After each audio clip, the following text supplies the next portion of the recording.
on, and we're going to talk about that. I'm going to hold tonight this text of verse 9. Here was this lady who, I'm going to talk about it in more detail later, but this precious sweet lady who came to Jesus on the night of this evening, came and broke a bottle of nard and poured it on his head.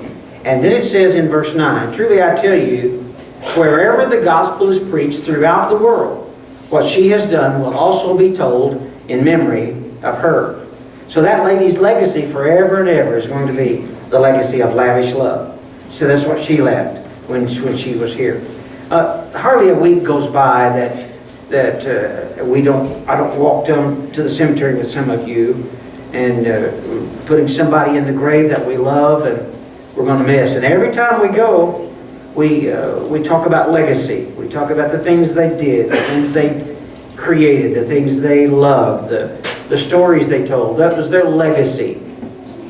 And see, acts of love and sacrifice, they have a way of becoming part of your legacy. When you pass, people will remember the things you've done, good and bad, and that will be what you leave behind. Acts of love are going to be part of our story.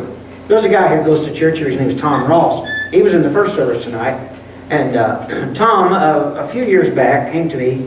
He'd been to my house, and my old patio was about 30 years old, and it was cracked, and it was how the concrete goes away.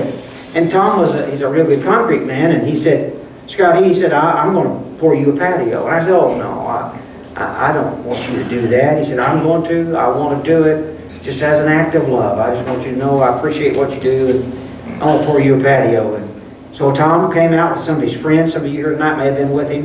He brought a bunch of folks out, and they began to dig and build forms, and they poured me one of the finest patios you ever saw in your life. It's a dandy. And I was telling Tom in the first service, this spring we're going to have a wedding reception out on that patio for my granddaughter who's getting married in the spring. We're all going to sit there on that concrete. And every time I see that, I'm going to remember that's Tom's legacy in my life. Right. That act of love. He gave me an act. And there's a lady sitting right over here that brings me some awful good cooked food too once in a while. And her legacy is going to be remembered in my life too. Some beautiful stuff she brings me to eat. I need more things to eat too. So. Now, here at Cowboy Church, some of you all are leaving your legacy. We've got parking lot attendants. Did you see horses out in the parking lot tonight? I'm telling you, isn't that neat? Where else can you go to church that they have horses in the parking lot to help park cars? Security, we have child care, musicians, and by the way, folks, aren't these craft people something else up here with this band? And I've said many times, but I think it bears repeating, I'm a musician, and I've worked with musicians for a lifetime, and you just don't meet sweeter or easier to get along with folks than the crafts. They're just a joy, and I love them, and I just want them to know that. But we have counting teams, counselors, guest welcomers, food servers, benevolence hospice teams. All of you folks are lavishly giving love, and we appreciate that. It's going to be remembered a long time. This church is truly a church that models love and sacrifice. Now, you need to be aware that also, besides love and sacrifice, there are other acts of betrayal that will also be remembered. Things that we've done that people have done to you and you've done that you've betrayed. And tonight we're going to look at not just a person who did a lavish act of love, but a person who did a very terribly awful betrayal. We're going to look at both of them tonight. In fact, we're going to look at several stories, 5 different stories that Mark is going to weave together. He just kind of blends them all together in this one story. And in it, a good book, when you read a good book, it will have multiple plots, that are kind of circling together, and they'll all come together at the end. But tonight we've got several plots going in this story. First of all, we have Jesus moving toward the cross. He's on his way to the cross. He knows where he's going. By the way, nobody took Jesus' life from him. He gave it willingly. Amen? Yeah. He went to the cross as a living and willing sacrifice for you and for me, because he knew our desperate need. So Jesus is going to the cross, and we have that story. We have the Jews that are seeking to remove somebody. There's a troublemaker among them, and his name is Jesus. And so they're trying to get him on a cross, and Jesus is heading for the cross. But notice the things they go through to get Jesus there. These two stories are kind of wound together. And then we have another little vignette of people tonight who are preparing a Passover meal. And we're going to watch them. Jesus told them what to do. They go to a place. They find a place to have the meal. They get the food ready. We're going to watch that little story unfold. We're going to watch a woman tonight lavishly show her love for Jesus. And then we're going to follow Judas as he betrays the Lord. And each of these people left a legacy, just like you're leaving a legacy. And each of them are going to be remembered for one thing or another. Would you turn with me now to verse 1 of chapter 14? Now the Passover and the festival of unleavened bread were only 2 days away. And the chief priests and the teachers of the law were scheming to arrest Jesus secretly and kill him. But not during the festival, they said, or the people may riot. So we have these two stories that are beginning to kind of unfold here. They want to kill Jesus, but they have to be careful. They have to do it at the right time. If they do it at the wrong time, they cause a political uproar. And so, but they've got stuff they want to do. Now, most of the time, we get to choose our legacy. Most of the time. Now, there are times we don't get to choose our legacy. For instance, someone who's handicapped, or someone who has other things that happen to them that they didn't choose, they didn't have any say in it. But that's something we remember them for. But most of the time, we get to choose our legacy. And by the way, let me say this now, and I want to say it again at the end of the service tonight. No matter what your legacy has been, or is up to this point, you need to realize that you can change it. Whatever it's been in the past, it doesn't have to be that in the future. So what you've been leaving behind, you can change that, for good or bad. So just keep that in mind. So what will you leave when you go? What will they say about you? Let's go now to the verse that we just left out on there and pick up where a woman came to Jesus with an alabaster jar of very expensive perfume made of pure nard. She broke the jar and poured the perfume on his head. Let me go back in that story just a little bit here and help you get some of the good stuff out of this. Alabaster, of course, is a natural occurring stone that was carved out, artistically carved out to hold liquid. And so here was this alabaster jar that had been gone into. It was a work of art. It was beautiful, I'm sure. And it was filled with a very expensive perfume. And this is called nard, N-A-R-D. Nard is, it's what you would take 1 drop of and put in a quart of olive oil, and you'd turn that into perfume. Are you with me? So it was the pure essence of perfume. It was, you didn't use this for perfume. You used this to make a lot of perfume. It was the essence. And so we have now this little jar of alabaster filled with this very expensive essence of nard. And I want you to notice what it says here now. She broke the jar and poured the perfume on his head. I don't know if you've ever noticed that before, but the breaking of the jar indicated that she didn't plan on taking any of it home with her. I mean, when she came with that jar and she broke it, she meant to do the whole thing for Jesus. It was no halfway deal. She burned her bridges. She wasn't going to save some of it for later. She broke the jar of alabaster and poured it on his head. She loved Jesus here with this lavish act of love. Okay? I want you to get this. It is that she was giving him this overwhelming act. It was like, I can't do more. I want to do this wonderful thing. And Jesus said later, it's preparing my body in advance for burial. Now that's what they did, of course. They would anoint the body with different kinds of perfumes and oils and aromatic herbs. And so she got it. Some of the disciples didn't get it. They still didn't understand what was going on, but she got it. She knew where he was going. And heartbroken, she came and she broke the jar and poured it on Jesus. I love to tell the story. I've told this often, and I will repeat it probably yet again and again and again, because it comes out of my life, my history. I was raised with 4 boys, as you remember. I'm the oldest of them. And my daddy worked for Mid-Am Dairy back in those days. I think it's called what now? Something else? Anybody know? Anyway, who cares, right? But Daddy worked for Mid-Am, and he was a field representative for them. And they would give, the bonus for the field reps was a bag of oranges. So Daddy would bring the bag of oranges home, and we'd eat them around Christmas. Oh, what a delight. We lived in, we didn't have oranges. That was a big deal to us. And so we'd have those oranges, and it relished them, We have also had this thing in our family. No one ever took the last piece or the last thing. I don't know why. There was no rule. Nobody ever told us not to. It's just kind of an act of respect, I suppose, for among the family, and no one ever ate the last thing. So about Christmas passed, New Year's passed, and January was waning on, and this one orange was sitting on the kitchen cabinet. And we were all playing in the front room late one night, 8 or 9 o'clock, and we didn't have TV. I know that's hard to imagine. That's how old I am. We lived back. Anyway, there was this bag of this orange was on the kitchen counter, and we were all just playing it in the front room like you do in the evening. And all of a sudden, the house was just filled up with the smell of an orange. Somebody had broken and crushed the orange and eaten it. And I don't want to tell you that Lonnie did it, because that did.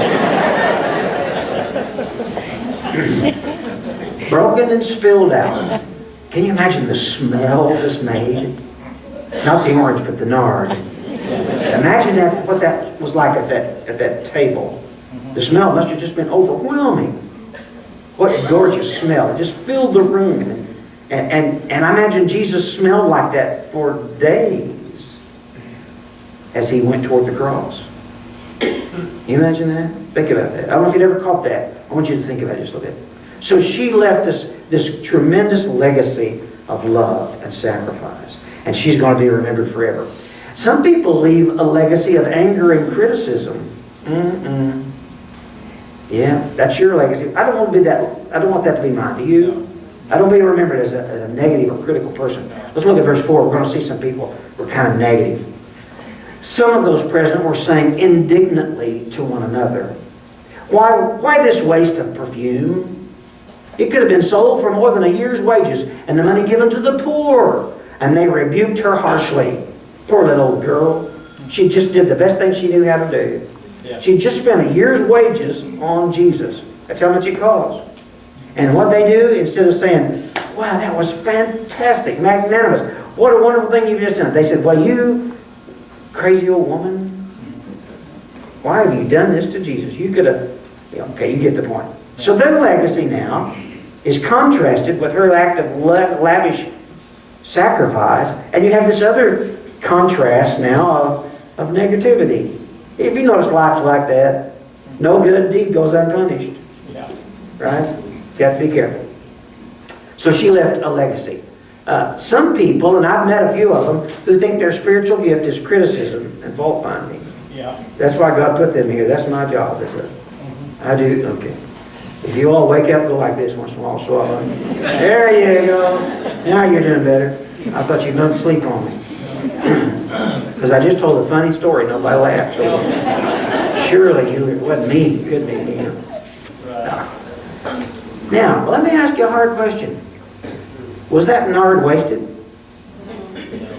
Well, if you're a bean counter, you'd think, well, yeah, that money was wasted. But was it wasted because it was poured on Jesus? Is anything you give to the Lord wasted? Can it be wasted? I don't think so either. I think this was not waste. Maybe something you withhold from Jesus is a waste. Maybe if she hadn't broken that alabaster jar of nard and kept it for herself, that may have been the biggest waste of all. She'd have wasted her legacy. Jesus shows us that love lavished is always a beautiful thing. Now get the picture. Here's this woman. She's done this amazing thing, very generous thing. Here's this group of people here who then jumped on her and began to criticize. And what does Jesus do? Let's keep reading. Verse 6. Leave her alone, said Jesus. Why are you bothering her? She has done a beautiful thing to me. Yeah. So Jesus took her aside and he said, that was a beautiful thing she did. You guys leave her alone. Please don't ever stop anybody from doing a beautiful thing for Jesus. Yes. Don't stop them. Let them go. You may think it's silly and extravagant, or you may not do it yourself, or you might not even appreciate it, but don't stop somebody from doing something beautiful for Jesus.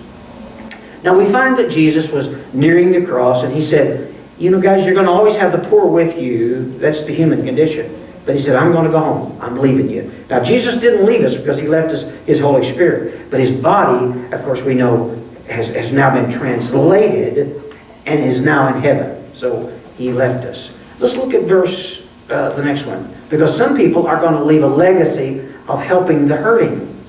Some are going to leave that kind of legacy. Verse 7. The poor you will always have with you, and you can help them anytime you want. But you will not always have me. I love it that we have some of the most wonderful people here in this church who love to help the down and out, and who will do anything to help them. And they, you know, so I'm just proud of those folks that are like that. Your legacy is going to be remembered forever. Some will leave a legacy of, as I said, extravagance. But I want to focus on verse 8. Here's a little verse that caught my attention as I was reading it. You know, I don't know about you, but when I read the Bible and then reread it and reread it again, once in a while something will just say, well, you know, I didn't see that before. But here's what caught my attention in verse 8. She did what she could. I don't know why that caught my attention. Let me talk about this a little bit, because I think that's important. She did what she could. I think it's like this. We're never to ask to do what we cannot do. Right. God's never going to ask you to give what you cannot give. Right. God's never going to ask you to go where you cannot go. Right. But He's going to ask you to do what you can do. She did what she could do. I think that is such, I think there's a great lesson here in this. And then he says in verse 9 that this is going to be her legacy. Truly I tell you, wherever the gospel is preached throughout the world, what she has done will also be told in memory of her.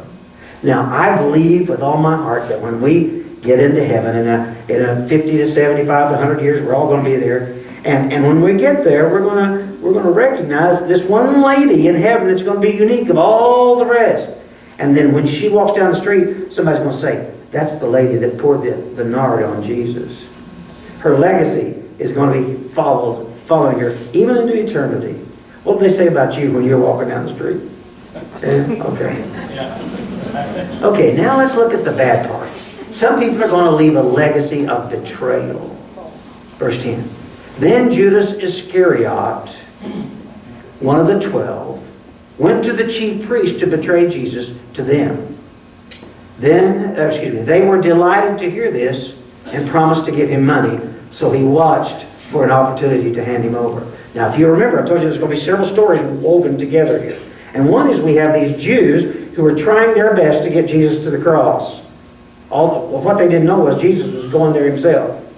But they were trying hard to get him to the cross. And so when they found this inside guy, they got an inside guy, Judas. He's one of the 12. When they found him, what does it say in verse 11? They were delighted. Yay! We found a way to get him. We got him. I mean, we're going to get him now. And so they promised to give him some money. Look at the two bookends here. We have this lavish act of love, and then we have this terrible, dastardly act of betrayal. And these are the two bookends to this story. Mark is a great storyteller because he's going to let you contrast the two. He's going to show you, now look, listen very carefully. He's going to show you that you and I are capable of wonderfully glorious, lavish sacrifice. And we're also capable of dastardly betrayal. We're capable of it. Yeah. You and I are. In fact, there have been times that you and I have been very sacrificial and loving, and we've done tremendous things. And there have been times we've denied our Lord. There have been times you should have stood up for Jesus and you didn't. Yeah. There have been times you should have said something to the people you were with and you didn't. You kept your mouth shut. And you denied the Lord. But just remember, you're capable of great sacrifice and great betrayal. We are. So that's just the way we're made. There was an old Indian back in the Old West. And he was talking to a missionary who had come to try to convert them to Christianity. And he had become a Christian, this Indian chief had. He was an Indian chief.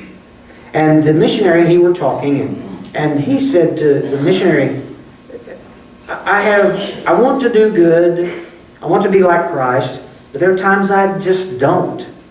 Sometimes I'm bad. Sometimes I'm good. Sometimes I'm bad. And the old Indian said, it's like there are two dogs inside me. One's black and one's white, and they're always fighting.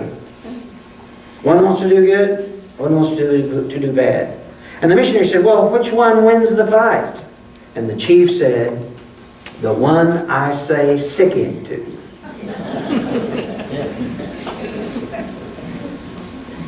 Think about that.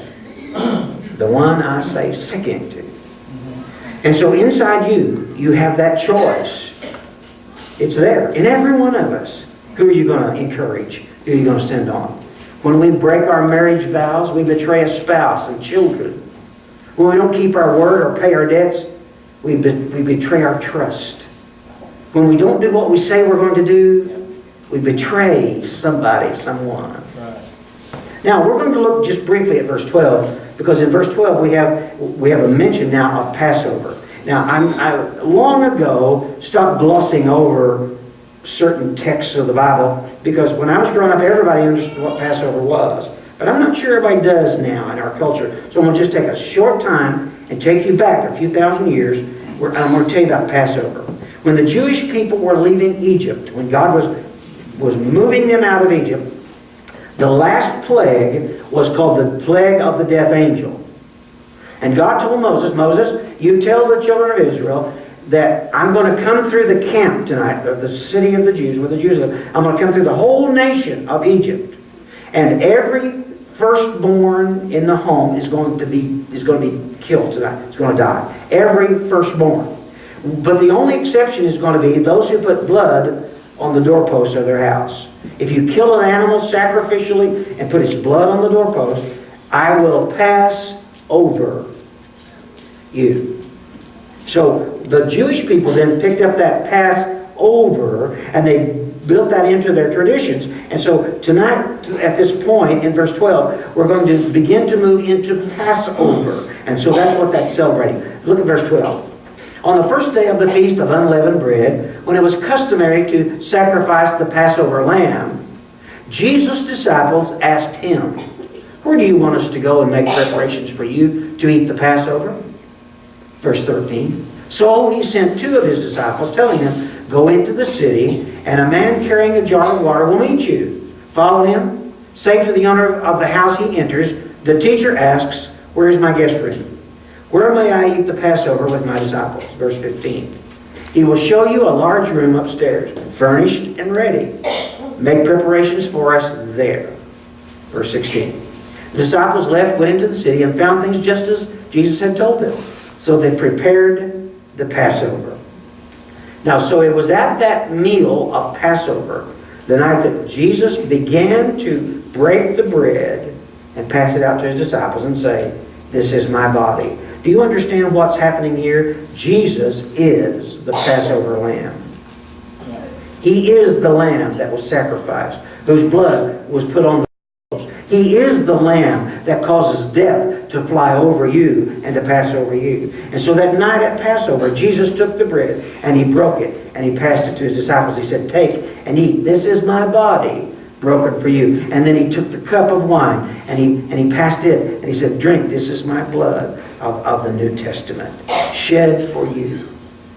So that's where we find ourselves tonight in this story. Jesus is there and he tells that story. Then verse 17.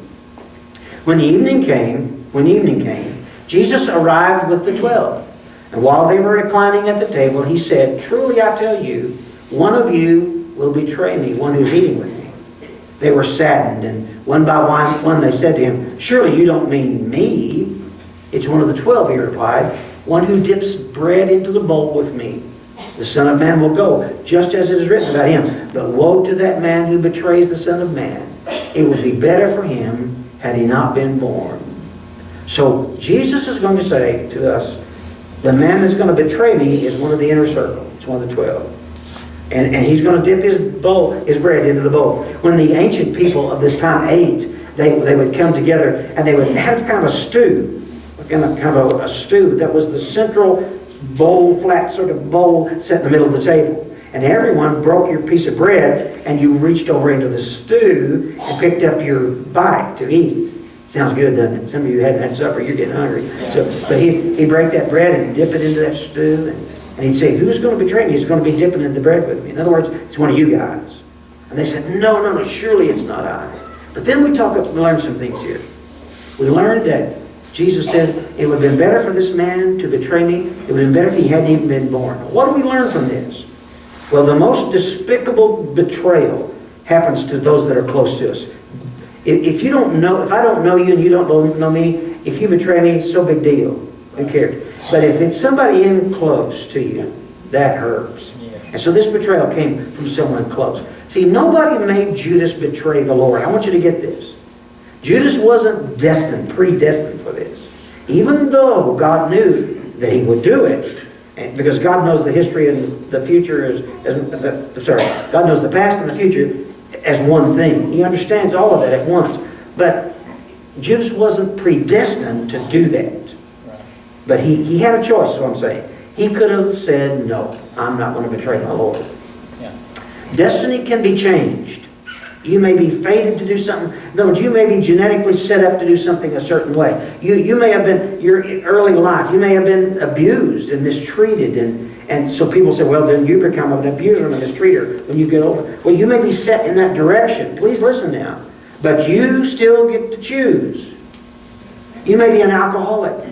And alcohol is something that draws you, and you are connected to it it's a thirst that most people don't have. And you may have that craving desire in your heart, but you choose whether or not you're going to be drunk and drive. You choose. All right, I want you to understand that. You may have these destiny things and fated and genetically pointed in certain directions, but you don't have to go there. Right. I get aggravated at somebody who's 40 years old. And they're always telling me about how they had a poor childhood. I said, grow up. It's time. Get over it. Get over it. You've been here a long time. Get over it. You know. Yeah, you may have been bad, but you're 40 years old. Come on. So remember this. You don't have to go that direction. And here again, I want to say now, as I come to the end of the sermon tonight, I want you to know that no matter what you have set in motion as a legacy, no matter what you've done and has happened to you, I want you to listen carefully. You still have time to change it. If you've got one day left, you can change your legacy. Start living for the Lord and loving each other. Love people lavishly and break and pour out lavish gifts on each other of love. And folks, you're going to change a legacy. It may be negative, it may have been bitter, you may have even been you may have been a betrayer. But you've got time to change. So leave it like you want it left, and be sure that your legacy is one of love and sacrifice.